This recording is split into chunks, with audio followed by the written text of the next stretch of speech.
Good morning.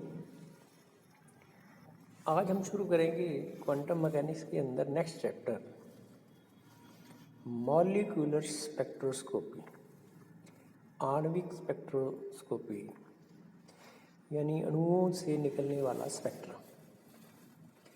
तो यहाँ पे सबसे पहले हम सबसे सिंपल अणुओं की बात करेंगे, डाई एटॉमिक अणुओं की। तो जो स्पेक्ट्रम अणुओं से निकलता है वो कंटिन्यूस बैंड स्पेक्ट्रम होता है। इसमें देखा गया कि अधिक तरंग लंबाई वाले किनारे पे बैंड की जो तीव्रता है वो ज़्यादा होती है और कम तरंग लंबाई वाले की किनारे की तरफ तीव्रता कम होती जाती है। बैंड का मतलब होता है एक सिरे पर ज़्यादा तीव्रता, दूसरे सिरे पर कम तीव्रता।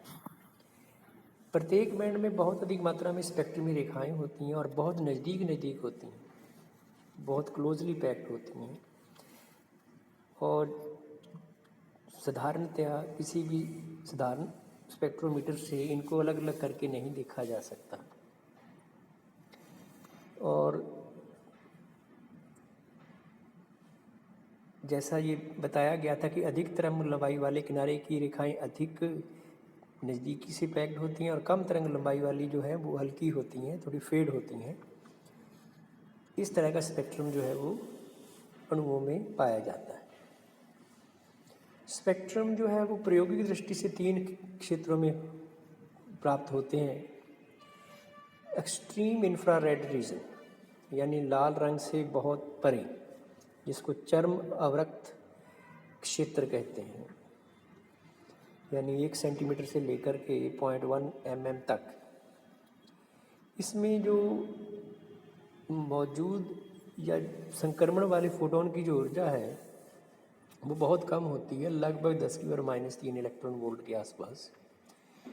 और ऐसा जो है क्षेत्र एक अणुओं की घूर्णी ऊर्जा स्तरों के मध्य संक्रमण के कारण होता है, क्योंकि अणुओं के पास जो है वो घूर्णन ऊर्जा भी होती है। उनकी वजह से जो है इस तरह का स्पेक्ट्रम होता है। दूसरा है अवरक्त क्षेत्र यानी रेड से नज़दीक 0.1 mm से 780 mm तक। इसमें फोटोन की एनर्जी जो है लगभग 10⁻⁻1 इलेक्ट्रॉन वोल्ट के ऑर्डर की होती है। ऐसा जो है वो कंपनी ऊर्जा स्तरों के मध्य संक्रमण के कारण होता है। ये अणु के जो वाइब्रेशनल एनर्जी लेवल्स हैं उनके बीच ट्रांजिशन की वजह से ऐसा होता है। फिर थर्ड है पराबैंगनी तथा दृश्य भाग। इसमें फोटोन की ऊर्जा लगभग कुछ इलेक्ट्रॉन वोल्ट हो सकती है। ऐसा जो है वो इलेक्ट्रॉनिक ऊर्जा स्तरों के मध्य संक्रमण के कारण होता है, यानी इस अणु के अंदर जो इलेक्ट्रॉन का ऊर्जा स्तर है जब वो एक से दूसरे में परिवर्तित हो तो जो फोटोन का अवशोषण या उत्सर्जन होता है वो इस जोन के अंदर आता है। तो यहाँ पे हम सबसे पहले बताएंगे आपको रिजिड रोटेटर। रिजिड रोटेटर क्या होता है कि हम वास्तव में जो अणु हैं इसमें अणु जो है वो अपनी जगह पे कंपन भी करते रहते हैं और घूमते भी हैं। डायटोमिक अणु, द्विपरमाणु अणु जो घूमते भी हैं।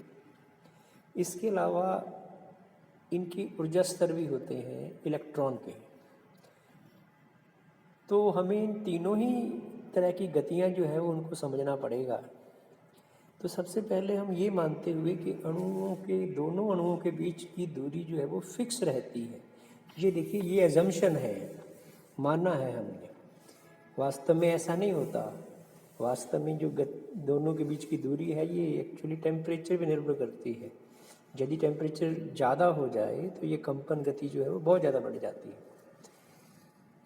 तो हमने यहाँ पे द्विपरमाणु अणुओं के बीच की जो दूरी है, ये दो अणु हैं M1 और एक अणु है, इसमें दो परमाणु हैं M1 और M2, द्रव्यमान है उनके।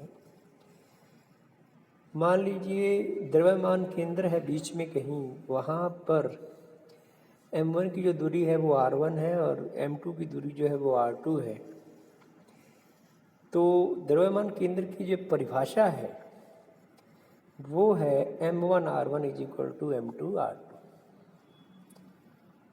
अब क्योंकि r1 प्लस r2 जिसको मैं स्मॉल r लिख रहा हूँ यहाँ पे, ये कांस्टेंट है, इससे आप देखिए r1 की वैल्यू निकालिए दोनों इक्वेशन में से, तो r2 को एलिमिनेट कर दीजिए, तो r1 और r2 की वैल्यू जो है वो इन दोनों समीकरणों से आप अलग अलग कर सकते हैं r की टर्म्स में से। तो r2 is equal to m1r upon m1 plus m2।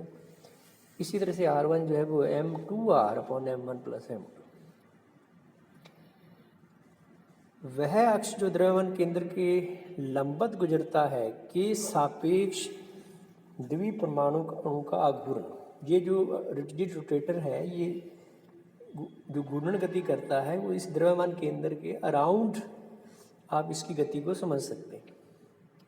तो द्रव्यमान केंद्र के सापेक्ष जो निकलने वाला एक्सिस है उसके सापेक्ष जो जड़त्व व घूर्ण है वो m1r1 square plus m2r2 square. यहाँ पे r1 और r2 की वैल्यू रख दीजिए और इस इक्वेशन को सिंप्लीफाई करिए, तो I इज इक्वल टू आएगा m1 m2 upon m1 plus m2 r square, या ये हो जाएगा म्यू टाइम्स r स्क्वायर।